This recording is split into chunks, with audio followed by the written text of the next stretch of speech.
Hi friends! ఈరోజు నేను మీకోసం ఒక డిఫరెంట్ సర్వైవల్ మూవీని ఎక్స్‌ప్లెయిన్ చేయబోతున్నాను. జీవితంలో అన్నీ కోల్పోయి ఇక నా వల్ల కాదు అని ఆశ వదిలేసిన ప్రతి ఒక్కరూ చూడాల్సిన సినిమా ఇది. ఒక మనిషి చావు అంచుల్లో ఉండి కూడా కేవలం బతకాలి అనే మొండి పట్టుదలతో ప్రకృతితో యుద్ధం చేసి ఎలా గెలిచాడో చూస్తే మీ కష్టాలు చాలా చిన్నవిగా అనిపిస్తాయి. మృత్యువు పిలుస్తున్నా ప్రాణం కోసం అతను చేసిన పోరాటం మీలో కొత్త ధైర్యాన్ని నింపుతుంది. మూవీ స్టార్టింగ్ లో ఒక భయంకరమైన తుఫాన్లో చిక్కుకున్న విమానం చూపిస్తారు. మన మెయిన్ క్యారెక్టర్ చక్రవర్తి అంటే చక్ ప్రశాంతంగా టాయిలెట్ లో కూర్చునుంటాడు. సరిగ్గా అదే సమయంలో విమానంలో ప్రెషర్ ఒక్కసారిగా తగ్గిపోవడంతో టాయిలెట్ తలుపులు దానంతట అవే తెరుచుకుంటాయి. వెంటనే కార్గోలో మంటలు చెలరేగి ఒక భారీ విస్ఫోటనం జరుగుతుంది. సముద్రంలో ఎమర్జెన్సీ ల్యాండింగ్ చేయాల్సి రావడంతో పైలట్ చక్ను పిలిచి సీట్లో కూర్చోబెడతాడు. అతనికి ఒక లైఫ్ రాఫ్ట్ ఇచ్చి బెల్ట్ పెట్టుకోమని చెప్తాడు. విమానం చాలా వేగంగా కిందకి దూసుకుపోతూ సముద్రానికి కేవలం 3000 మీటర్ల దూరంలో ఉంటుంది. అప్పుడే తన గర్ల్ ఫ్రెండ్ ఇచ్చిన పాకెట్ వాచ్ కింద పడిపోయిందని చక్ గమనిస్తాడు. పైలట్ లైఫ్ జాకెట్ వేసుకోమని చెప్తాడు, కానీ అది కుడివైపున ఉంటుంది. ఆ పాకెట్ వాచ్ కోసం చక్ తన సీట్ బెల్ట్ తీసేసి తడబడుతూ దాన్ని వెతకడానికి వెళ్తాడు. కానీ వాచ్ తీసి జాకెట్ వేసుకునే లోపే విమానం యాంగిల్ మారిపోవడంతో అతను అస్సలు కదలేని స్థితిలోకి వెళ్ళిపోతాడు. చక్ తన సీటులో లేకపోవడాన్ని గమనించిన పైలట్ అతనికి సహాయం చేయడానికి తన సేఫ్టీ బెల్ట్ విప్పేస్తాడు. విమానం ఇస్తున్న భారీ కుదుపుల వల్ల పైలట్ తీవ్రంగా గాయపడతాడు. అయినప్పటికీ పైలట్ విమానాన్ని నెమ్మదిగా సముద్రం ఉపరితలంపై ల్యాండ్ చేయడానికి ప్రయత్నిస్తాడు. కానీ ల్యాండింగ్ సరిగ్గా జరగకపోవడంతో నీళ్లు క్యాబిన్లోకి వచ్చేస్తాయి. సేఫ్టీ బెల్ట్ పెట్టుకోకపోవడం వల్ల చక్ ప్రాణాలతో బయటపడతాడు. అకస్మాత్తుగా విమానం పైభాగం పగిలిపోయి సముద్రపు నీరు లోపలికి వేగంగా వస్తుంది. అదృష్టవశాత్తు చక్ చేతిలో ఇన్ఫ్లేటబుల్ రాఫ్ట్ ఉంటుంది. అయితే అతను దాన్ని తెరిచినప్పుడు రాఫ్ట్ కు ఉన్న ఒక భాగం విమానంలో ఇరుక్కుపోతుంది. మునిగిపోతున్న విమానం చక్కును కూడా తనతో పాటు లోపలికి లాగుతుంది. కానీ సరిగ్గా అదే సమయంలో రాఫ్ట్ తాడు తెగిపోవడంతో అది చక్కును మృత్యువు నుంచి బయటికి లాక్కొస్తుంది. ఇట్టకేలకి చక్కు క్షేమంగా సముద్ర ఉపరితలానికి చేరుకుంటాడు. తన శక్తినంతా కూడా తీసుకుని రాఫ్ట్ పైకి ఎక్కడానికి ప్రయత్నిస్తూ దాని అంచులను గట్టిగా పట్టుకుంటాడు. కానీ నెమ్మదిగా అతను ఇంకా రన్ అవుతున్న విమానం ఇంజిన్ వైపు కొట్టుకుపోతూ ఉంటాడు. వెనుక ఉన్న ప్రమాదాన్ని చూసి భయంతో కళ్ళు మూసుకుంటాడు. వెంటనే ఇంజిన్లో మంటలంటుకుని భారీ పేలుడు సంభవిస్తుంది. ఆ పేలుడు దాటికి చక్ గాలిలో ఎగిరి మళ్లీ సముద్రంలో పడతాడు. మొత్తం విమానం భారీ శబ్దంతో మునిగిపోతుంది. ప్రమాదం ఇంకా తీరలేదు. చక్ సముద్రపు భయంకరమైన గాలివానను ఎదుర్కోవడమే కాకుండా ఒకదాని తర్వాత ఒకటి వస్తున్న భారీ అలల తాకిడికి గురవుతాడు. అతను ఆ లైఫ్ రాఫ్ట్ తాడును గట్టిగా పట్టుకుని అలాగే ఉండిపోతాడు. అలా ఎంత సమయం గడిచిందో తెలియదు, కానీ అకస్మాత్తుగా రాఫ్ట్లోని గాలి మొత్తం పోతుంది. పదునైన రాళ్లు తగలడం వల్ల అది చిరిగిపోతుంది. అంటే అతను చివరికి తీరానికి చేరుకున్నాడని అర్థం. తనకున్న శక్తినంతా కూడా తీసుకుని ఆ రాఫ్ట్ను లాక్కుంటూ ఒడ్డుకొస్తాడు. మరుసటి రోజు ఉదయం ఎండ తన ముఖంపై పడగానే తానింకా బతికే ఉన్నానని చక్ గ్రహిస్తాడు. అతను ఒక చిన్న ద్వీపానికి కొట్టుకొచ్చాడని అర్థమవుతుంది. మృత్యువు నోటి నుంచి బయటపడినా అతనికి ఉపశమనం లభించదు. ఎందుకంటే ఈ తెలియని ప్రదేశంలో ఎలాంటి ప్రమాదాలు పొంచి ఉన్నాయో అతనికి తెలియదు.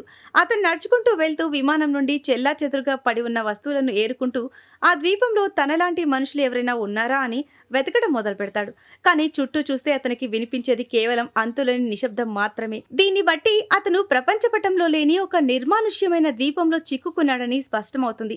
ఎవరైనా ఉన్నారా ఇక్కడ అని అరుస్తాడు, కానీ సమాధానం ఉండదు. ఇక్కడ చిక్కుకొని చనిపోకూడదని తనను తాను రక్షించుకోవడానికి రకరకాల మార్గాల గురించి ఆలోచించడం మొదలు పెడతాడు. ప్రస్తుతానికి సముద్ర తీరంపై హెల్ప్ అని రాయడం తప్ప అతనికి మరో మార్గం కనిపించదు. త్వరలోనే చీకటి పడుతుంది. వెళ్తున్న ఏదైనా ఓడ తనను చూస్తుందేమో అని అతను ఆశగా ఎదురుచూస్తాడు. కానీ రాత్రి గడుస్తున్న కొద్దీ ఆ నిశ్శబ్దం అతనిలో భయాన్ని పెంచుతుంది. అడవిలోని క్రూర మృగాలు అరుపులు విని అతను వణికిపోతాడు. మరుసటి రోజు తాను సేకరించిన వస్తువులతో ఒక తాత్కాలిక నివాసాన్ని ఏర్పాటు చేసుకుని విమానం సామాన్లన్నీ తనిఖీ చేస్తూ ఉంటాడు. ఇప్పుడు అతని దగ్గర తన గర్ల్ ఫ్రెండ్ ఇచ్చిన పాకెట్ వాచ్ తప్ప ఉపయోగపడే వస్తువేమీ మిగలదు. తన ప్రియురాలితో గడిపిన క్షణాలను తలుచుకుంటూ ఈ విమానం ఎక్కినందుకు అతను ఎంతో బాధపడతాడు. నిజానికి కేలీ బిజినెస్ ట్రిప్ కు వెళ్లే ముందు క్రిస్మస్ రోజున తిరిగి రాగానే పెళ్లి చేసుకోవాలని చక్కుకు ఈ వాచ్ ఇచ్చి ఉంటుంది. కానీ ఈ ప్రమాదం వాళ్ళ పెళ్లిని ఆపేస్తుంది. చక్ కుటుంబ సభ్యులంతా అతను చనిపోయాడని అనుకున్నా అతను మాత్రం ప్రాణాలతో పోరాడుతూనే ఉంటాడు. కానీ ఈ నిర్మానుష్యమైన ద్వీపంలో తిండి నీళ్లు దొరకడం ఒక పెద్ద సవాల్గా మారుతుంది. చక్ తన పని పట్ల ఉన్న నిబద్ధతను వదులుకోడు. ఎందుకంటే అది అతని నిజాయితీ. తాను ఒక తెలియని ద్వీపంలో చిక్కుకున్నా సరే తన కస్టమర్ల నమ్మకాన్ని పోగొట్టుకోవడం అతనికి ఇష్టం ఉండదు. నిన్న అతను సముద్ర తీరంపై రాసిన హెల్ప్ అక్షరాలు సముద్రపు అలల తాకిడికి ఎప్పుడో తుడిచిపెట్టుకుపోతాయి. దాంతో అతను కొన్ని పాత చెక్క ముక్కలను ఉపయోగించి మళ్లీ హెల్ప్ అని రాస్తాడు. నెమ్మదిగా చక్ మనసులో బతకాలనే కోరిక మరింత బలపడుతుంది. ఇక్కడి నుండి బయటపడాలంటే ఏ పరిస్థితిలోనైనా ప్రాణాలతో ఉండాలని అతను నిర్ణయించుకుంటాడు. అయితే ఈ నిర్మానుష్యమైన చిన్న ద్వీపంలో గట్టి కొబ్బరికాయలు తప్ప అతనికి తినడానికి మరేమీ దొరకవు. పైగా ఆ కొబ్బరికాయలను పగలగొట్టడానికి అతని దగ్గర ఎటువంటి పనిముట్లు ఉండవు. దాంతో కొబ్బరికాయను తెరవడం అతనికి ఒక పెద్ద సవాలుగా మారుతుంది. చివరికి ఒక పదునైన రాయిని ఉపయోగించి కొబ్బరికాయను పగలగొడతాడు. ఆ సమయంలో ఆ కొబ్బరి నీళ్లు అతనికి నిజంగా అమృతంలా అనిపిస్తాయి. కానీ కేవలం కొబ్బరికాయలతోనే కడుపు నిండదని భావించిన చక్ ద్వీపంలోని ఇతర ప్రాంతాలను అన్వేషించాలని నిర్ణయించుకుంటాడు. అక్కడ ఉన్న ఎత్తైన శిఖరాన్ని ఎక్కి చుట్టుపక్కల ఏముందో చూడాలి అనుకుంటాడు. కానీ పదునైన కొండరాళ్లు అతని ప్రయాణాన్ని కష్టతరం చేస్తాయి. అందుకే అతను ఒక రాయి సహాయంతో తన ప్యాంట్ క్లాత్ ని కట్ చేస్తాడు. అందులో కొన్ని ఆకులను కలిపి ఒక జత బూట్లను తయారు చేసుకుంటాడు. అతను కొండ శిఖరాన్ని చేరుకున్నాక అది నిజంగానే ఒక నిర్మానుష్యమైన ద్వీపమని అతనికి అర్థమవుతుంది. చుట్టూ మైళ్ళ దూరం వరకు సముద్రం తప్ప ఏమీ కనిపించదు. కనీసం ఒక్క మనిషి జాడ కూడా ఉండదు. తన ప్రాణాలను ఎలా కాపాడుకోవాలో తెలియక అతను నిరాశలో మునిగిపోతాడు. సరిగ్గా అప్పుడే దూరంగా ఒక వింత వస్తువు అతని కంటికి కనిపిస్తుంది. ఏమాత్రం ఆలోచించకుండా అతను ఆ వస్తువు వైపు పరుగులు తీస్తాడు. తనలాగే ప్రాణాలతో బయటపడిన పైలట్ ఏమో అని అతను ఆశపడతాడు. కానీ అక్కడికి వెళ్ళాక తెలిసిన నిజం అతన్ని తీవ్ర దిగ్భ్రాంతికి గురిచేస్తుంది. చక్ ఆ పైలట్ ను పక్కకు తిప్పి చూడగానే అతను ఎప్పుడో చనిపోయాడని అర్థమవుతుంది. చక్ చాలా బాధపడుతూ ఆ పైలట్ మృతదేహాన్ని ద్వీపంపైకి లాక్కొచ్చి అతని దగ్గర ఉన్న కొన్ని ఉపయోగపడే వస్తువులు తీసుకుంటాడు. వాటిలో ఇంకా వేసుకోదగ్గ స్థితిలో ఉన్న ఒక జత బూట్లు, వెలుగుతున్న ఒక టార్చ్ లైట్, పనికిరాని ఒక పాత పర్సు ఉంటాయి. ఆ తర్వాత చక్ ఆ పైలట్ కోసం ఒక గోతిని తవ్వి అతన్ని గౌరవంగా పాతిపెడతాడు. పైలట్ చనిపోయిన తేదీని గుర్తుగా ఒక బండరాయి మీద చెక్కుతాడు. సాయంత్రం పూట చక్ సముద్ర తీరంలో కూర్చుని తన బూట్లను చూసుకుంటూ విచారంలో మునిగిపోతాడు. ఆ తర్వాత ఆ సమాధిలో పడుకోబోయేది బహుశా తానేమోనన్న భయం అతనిలో మొదలవుతుంది. ఆ ఆందోళన వల్ల చక్ ఆ రాత్రంతా నిద్రపోలేడు. ఇలాగే చేతులు ముడుచుకుని కూర్చుంటే చావు ఖాయమని అతనికి అర్థమవుతుంది. అందుకే మరుసటి రోజు నుండి అడవిలో ఎలా బతకాలో నేర్చుకుంటాడు. తాగడానికి మంచినీటి కోసం చెట్ల ఆకులపై ఉన్న మంచు బిందువులను సేకరించి కొబ్బరి చిప్పల్లో దాచుకుంటాడు. ఒక కర్రను పదునుగా చేసి చేపలను వేటాడటానికి ఒక ఈటను తయారు చేసుకుంటాడు. ఇదంతా పిచ్చితనంగా అనిపించినా ఈ ప్రయత్నాలే అతన్ని నిరాశలో పడిపోకుండా కాపాడతాయి. అదే రాత్రి అతను టాయిలెట్కి వెళ్ళినప్పుడు దూరంగా సముద్రంలో ఒక కాంతి కనిపిస్తుంది. ఏదైనా పడవ వెళ్తుందేమో అన్న ఆశతో తనను గమనిస్తారనే ఉద్దేశంతో గట్టిగా అరుస్తాడు. ఇక్కడ ఉండాల్సిన అవసరం లేదని అతను సంబరపడతాడు. టార్చ్ లైట్ ద్వారా సిగ్నల్ ఇస్తూ ఎలాగైనా తనను చూడాలని కోరుకుంటాడు. కానీ దూరం ఎక్కువగా ఉండటం వల్ల ఆ చిన్న కాంతి ఎవ్వరికీ కనిపించదు. ఆ వెలుతురు నెమ్మదిగా కనుమరుగైపోతూ ఉంటే చక్కు మనసు కోపంతో నిస్సహాయతతో నిండిపోతుంది. మరుసటి రోజు ఉదయం సూర్యుడు రాగానే చక్కు తన దగ్గర ఉన్న చిరిగిపోయిన రాఫ్ట్ తీసుకుని ఆ ఓడ వెళ్లిన దిశగా సముద్రంలోకి వెళ్తాడు. ఎన్ని వారాలుగానో ఎదురు చూస్తున్న ఏకైక అవకాశం ఇది. అందుకే దీన్ని వదులుకోవడానికి అతను సిద్ధంగా లేడు. ఎలాగైనా సముద్రాన్ని దాటాలని ప్రయత్నిస్తాడు. కానీ సముద్రపు భారీ అలలు అతన్ని మాటిమాటికి వెనక్కి నెట్టేస్తాయి. చక్కు పదే పదే ప్రయత్నించినా ప్రకృతి ముందు అతను ఓడిపోతాడు. ఒకానొక దశలో భారీ అల వచ్చి అతన్ని సముద్రం లోపలికి లాగేస్తుంది. నీటి అడుగున ఒక పదునైన రాయి చక్కు తొడకు బలంగా తగలడంతో తీవ్రమైన గాయమై రక్తం కారుతూ ఉంటుంది. ఇక పోరాడే శక్తి లేక తన విరిగిపోయిన రాఫ్ట్ను లాక్కుంటూ నీరసంగా మళ్లీ తీరానికి చేరుకుంటాడు. సాయంత్రం సమయానికి అకస్మాత్తుగా ఆకాశం మేఘావృతమై భయంకరమైన గాలివాన ముసురు పట్టుకుంటుంది. ఇప్పటికే గాయపడి ఉన్న చక్కు ఈ వర్షం మరిన్ని కష్టాలు తెచ్చిపెడుతుంది. అతను తన దగ్గర ఉన్న రాఫ్ట్ సహాయంతో కేవలం కంపెనీకి సంబంధించిన పార్సిల్ను మాత్రమే తడవకుండా కప్పగలుగుతాడు. రక్తం కారుతున్న కాలితోనే వర్షం నుండి తలదాచుకోవడానికి వేరే చోటు వెతుకుతూ చివరికి అతనికి ఒక చిన్న గుహ కనిపిస్తుంది. స్పృహ కోల్పోకుండా ఉండటం కోసం అతను కొన్ని చుక్కల మురికి వర్షపు నీటిని తాగుతాడు. విపరీతమైన అలసట, గాయపడిన శరీరం ఇక సహకరించకపోవడంతో అతను అక్కడే నేలపై స్పృహ తప్పి పడిపోతాడు. అతని పక్కనే ఉన్న టార్చ్ లైట్ బ్యాటరీ కూడా అయిపోవడంతో అది కూడా ఆరిపోయి అంతా చీకటైపోతుంది. మరుసటి రోజు చక్కు విపరీతమైన నొప్పితో నిద్రలేస్తాడు. అతని కాలి గాయం పరిస్థితి విషమించి పురుగులు పట్టేలా కనిపిస్తుంది. ఈ నిర్మానుష్య ప్రదేశంలో దానికి సరైన చికిత్స అందకపోతే ప్రాణాలకే ప్రమాదమని అతనికి అర్థమవుతుంది. బతకాలనే చిన్న ఆశతో అతను తన మొండితనాన్ని వదిలేసి అప్పటి వరకు విప్పని ఆ కంపెనీ పార్సిల్ను తెరవాలని నిర్ణయించుకుంటాడు. ఆ ప్యాకేజీలలో అతనికి ఒక డజన్ వీడియో టేపులు, గిఫ్ట్ లాగా ప్యాక్ చేసిన ఒక వాలీబాల్, ఒక మహిళకు సంబంధించిన పొడవాటి డ్రెస్, చాలా స్టైలిష్ గా ఉన్న ఒక జత స్కేటింగ్ షూస్ దొరుకుతాయి. కానీ అతని చివరి పార్సిల్ను మాత్రం తెరవకూడదని నిర్ణయించుకుంటాడు. బహుశా అది తెరిస్తే నిరాశ ఎదురవుతుందనో లేక తన కోసం ఒక ఆశను మిగిల్చుకోవాలనో అతను అలా చేస్తాడు. చక్ ఆ పార్సిల్ ప్యాకింగ్ లో వాడిన ఫోమ్ను తీసి తన గాయంపై పెడతాడు. తర్వాత బూట లేసులను విప్పి వాటితో కట్టుకుంటాడు. స్కేటింగ్ బూట్లకు ఉన్న బ్లేడ్ అతనికి పదునైన పనిముట్టుగా మారతాయి. అలాగే ఆ పొడవాటి డ్రెస్కు ఉన్న నెట్తో చేపలు పట్టడానికి ఒక వల తయారు చేసుకుంటాడు. ఆ వల సహాయంతో చాలా రోజుల తర్వాత మొదటిసారి అతను కడుపు నిండా ఆహారం తింటాడు. అయితే పచ్చి చేపను తినడం కష్టంగా ఉండటంతో చెక్కలను రాపిడి చేసి నిప్పు పుట్టించాలని చక్ నిర్ణయించుకుంటాడు. ఉదయం నుండి సాయంత్రం వరకు, మళ్ళీ సాయంత్రం నుండి మరుసటి రోజు ఉదయం వరకు నిరంతరం ప్రయత్నిస్తూనే ఉంటాడు. కానీ అతని మనసులో ఉన్న ఆ చిన్ని ఆశ నిప్పులా మారదు. రెండు చేతులు రాపిడికి గురై చర్మం ఊడిపోయి రక్తం కారుతుండటంతో చక్ సహనం నశించి కోపంతో ఊగిపోతాడు. ద్వీపంలోని కష్టతరమైన జీవితం, పాత గాయాలు అతన్ని పూర్తిగా కుంగదీస్తాయి. చక్ ఒడ్డున కూర్చుని తన గాయాలను నీటితో శుభ్రం చేసుకుంటూ ఉంటే ఆ విపరీతమైన నొప్పి అతనికి తన దయనీయ స్థితిని మళ్లీ గుర్తు చేస్తుంది. ఇప్పుడతనికి బ్రతకడం అనేది ఒక పెద్ద సవాలుగా మారుతుంది. ఇందాక కోపంలో అతను విసిరేసిన వాలీబాల్ అతని కాళ్ల దగ్గరే పడుంటుంది. దానిపై అతని అరచేతి రక్తపు ముద్ర చాలా స్పష్టంగా కనిపిస్తుంది. అప్పుడు అతని మెదడులో ఒక వింత ఆలోచన వస్తుంది. అతను తన ఉమ్ముని ఉపయోగించి ఆ అరచేతి గుర్తుపై రెండు కళ్ళు పైన ఒక చిన్న చిరునవ్వు గీస్తాడు. ఇప్పుడు ఆ వాలీబాల్ సరిగ్గా ఒక మనిషి ముఖంలా కనిపిస్తుంది. విపరీతమైన ఒంటరితనం వల్ల కాబోలు అతను ఆ ముఖాన్ని తన స్నేహితుడుగా చేసుకోవాలని నిర్ణయించుకుంటాడు. ఆ వాలీబాల్కు విల్సన్ అని పేరు పెట్టి తన తోడుగా తన దగ్గరే ఉంచుకుంటాడు. ఈ దృశ్యం చూడటానికి కొంచెం వింతగా ఉన్నా కనీసం అతను ఒంటరిగా లేననే భావన అతనికి కలుగుతుంది. విల్సన్ చూస్తున్నాడన్న ధైర్యంతో చక్కుకు మళ్లీ కొత్త శక్తి వచ్చినట్లవుతుంది. అతను గబగబా చెక్కలను రాపిడి చేయగా ఆ ముక్కల మధ్య నుండి నిజంగానే నిప్పురవ్వలు వస్తాయి. మండుతున్న ఆ మంటను చూసి చక్ ఎంతో సంతోషిస్తాడు. ఏదో పెద్ద యుద్ధమే గెలిచినట్లు అనుభూతి చెందుతాడు.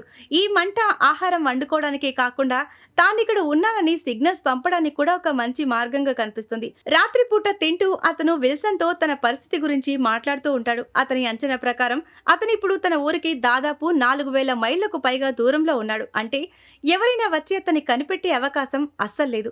కానీ చక్కుకు వేరే దారి లేదు. ఎలాగైనా తనని తాను బలంగా ఉంచుకుని బ్రతకాలని ప్రయత్నిస్తూ ఉంటాడు. పచ్చి ఆహారం తినడం, పరిసరాల అపరిశుభ్రత వల్ల అతని పళ్ళు పాడైపోయి ఇన్ఫెక్షన్ వస్తుంది. చివరికి ఆ భరించలేని నొప్పి వల్ల ఆ పంటిని తానే పీకేయాలని నిర్ణయించుకుంటాడు. ఒక చేతిలో స్కేటింగ్ షూ బ్లేడ్ను పంటిపై పెట్టి రెండో చేతితో రాయిని పట్టుకుంటాడు. రోజు అనుభవించే ఈ నొప్పి కంటే ఒక్కసారి పడే నొప్పి మేలని భావించి రాయిని బలంగా ఆ బ్లేడ్పై కొడతాడు.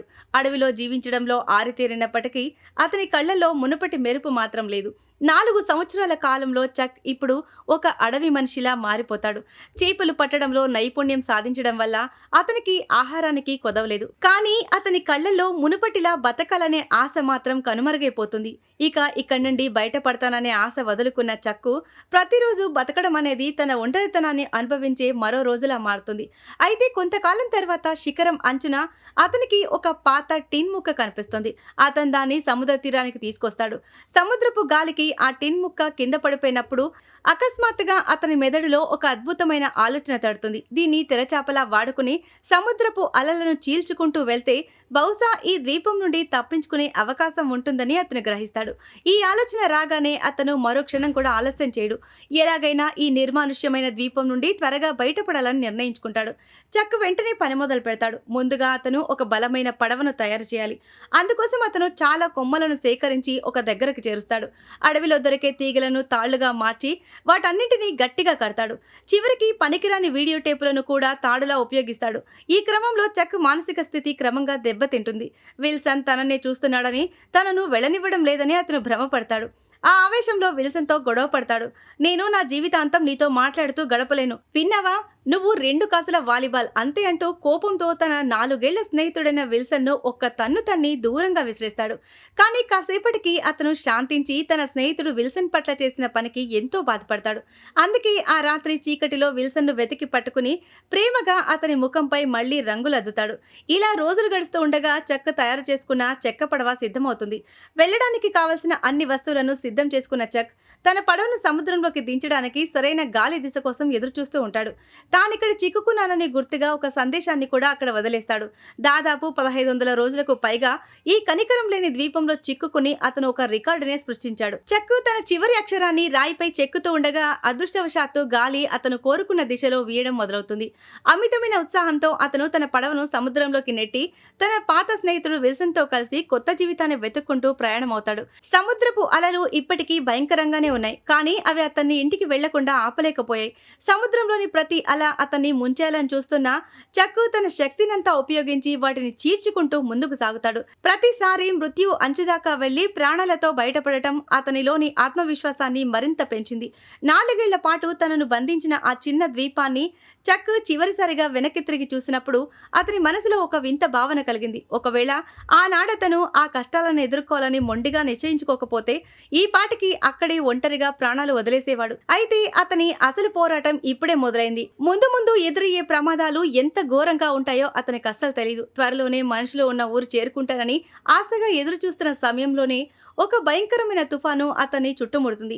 ఆ రాత్రి కురిసిన భారీ వర్షంలో కళ్ళు తెరవడం కూడా అసాధ్యమైపోతుంది. అతను తన పడవను గట్టిగా పట్టుకుని అలల ధాటికి తల వంచుకుని భారంగా ఆ రాత్రిని గడిపాడు. అది అతని జీవితంలోనే అత్యంత కఠినమైన రాత్రి. ఇక చేసేదేమీ లేక అంతా ఆ దేవుడికే వదిలేశాడు. చక్కు అదృష్టవంతుడు కావడంతో ఆ భీకర తుఫాను కూడా అతని ప్రాణాలను తీయలేకపోయింది. కానీ ఆ గాలివాన వల్ల పడవకు భారీ నష్టం వాటిల్లింది. అంతకంటే ముఖ్యంగా తాడు వదిలైపోవడంతో అతని ప్రాణ స్నేహితుడు విల్సన్ పడవ నుండి విడిపోయి సముద్రంలో పడిపాడు. చక్కు ఆ విషయాన్ని గమనించేసరికి విల్సన్ అలల దాటికి చాలా దూరం కొట్టుకుపోతాడు. కేవలం ఒక వాలీబాల్ అయినప్పటికీ ఆ 4 ఏళ్ల ఒంటరి జీవితంలో చక్కు మనసులోని బాధలను పంచుకున్న ఏకైక తోడు విల్సన్ మాత్రమే. తన స్నేహితుడిని కాపాడుకోవాలనే ఆరాటంతో చక్కు ఏమీ ఆలోచించకుండా సముద్రంలోకి దూకేస్తాడు. కానీ విల్సన్ అప్పటికే చాలా దూరంలో ఉంటాడు. అగాధమైన సముద్రం చక్కును భయపెడుతుంది. ఒకవైపు ప్రాణాలు కాపాడే పడవ, మరోవైపు ప్రాణ సమానమైన స్నేహితుడు విల్సన్. చివరికి వేరే దారి లేక కళ్ల ముందే తన పాత స్నేహితుడు విల్సన్ దూరంగా కొట్టుకుపోతూ ఉంటే చక్కు నిస్సహాయంగా రోదిస్తూ ఉండిపోతాడు. నన్ను క్షమించు విల్సన్ అంటూ చక్కు తన ఏకైక స్నేహితుడిని కోల్పోయి కన్నీళ్లతో సముద్రం మధ్యలో ఒంటరిగా మిగిలిపోతాడు. విరిగిపోయిన ఆ చిన్న పడవను చుట్టూ అంతులేని సముద్రాన్ని చూస్తూ ఉంటే తానిక ఎప్పటికీ ఇంటికి వెళ్ళలేనని చక్కుకి అర్థమవుతుంది. అప్పటిదాకా కష్టపడి పెంచుకున్న బతకాలనే ఆశ ఒక్కసారిగా నీరుగారిపోతుంది. ఇక పోరాడే శక్తి లేక చావు కోసం నిశ్శబ్దంగా ఎదురుచూస్తూ ఉంటాడు.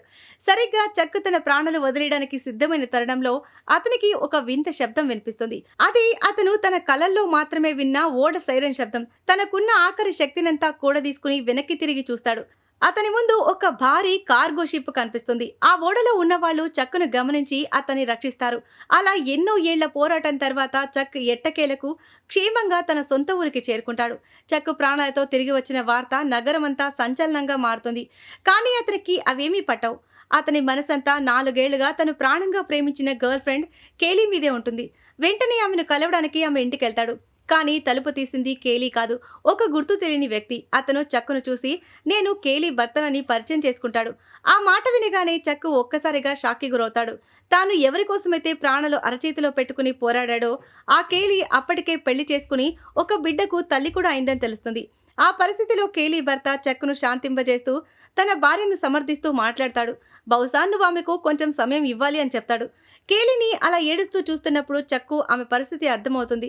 తన కోసం 4 ఏళ్లు ఎదురు చూడడం సాధ్యం కాదని, ఇందులో ఆమె తప్పేమీ లేదని అతను గ్రహిస్తాడు. బహుశా ఆమె స్థానంలో తను ఉన్నా అదే చేసేవాడేమో అని అతనికి అనిపిస్తుంది. ఆ రాత్రి కంపెనీ వాళ్ళు చక్కు తిరిగి వచ్చినందుకు గ్రాండ్గా పార్టీ ఇస్తారు. టేబుల్ మీద ఉన్న రకరకాల చేపలు, పెద్ద పెద్ద పీతలను చూసి చక్కు ఒక వింత అనుభూతికి లోనవుతాడు. ఎందుకంటే ఆ ద్వీపంలో ఆకలి తీర్చుకోవడానికి అయిష్టంగా తిన్న అవే చేపలు, పీతలు ఇక్కడ అందరికీ ఖరీదైన విందు భోజనంలా కనిపిస్తాయి. తన గత జ్ఞాపకాలు అతన్ని వెంటాడుతూనే ఉంటాయి. మరుసటి రోజు చక్కు ఆ ద్వీపంలో తాను విప్పకుండా దాచుకున్న ఆ ఒక్క పార్సల్ తీసుకుని దానిపై ఉన్న అడ్రస్కు వెళ్తాడు. దాన్ని క్షేమంగా డెలివరీ చేయడమే కాకుండా దాంతోపాటు ఒక థ్యాంక్స్ లెటర్ కూడా రాసి అక్కడ పెడతాడు. ఆ ప్యాకేజీ తనలో బతకాలనే ఆశను నింపి తన ప్రాణాలను కాపాడిందని కృతజ్ఞతలు తెలుపుతాడు. ఇంతకీ ఆ వింత పార్సిల్లో ఏముంది, అది తెలుసుకోవాలనే కుతూహలం ఉన్నా దాన్ని ఒక ఆశగా మాత్రమే మిగిల్చుకోవాలని చక్ ఎప్పుడూ దాన్ని తెరవలేదు. అలా ఈ అద్భుతమైన కథ ఈ సీన్తోనే ఎండ్ అవుతుంది. సో ఇది ఫ్రెండ్స్ ఇవాల్టి స్టోరీ. ఈ స్టోరీ కనుక మీకు నచ్చినట్లయితే మరికొన్ని ఇలాంటి ఇంట్రెస్టింగ్ స్టోరీస్ కోసం ఛానల్ని సబ్స్క్రైబ్ చేయండి. Thanks for watching.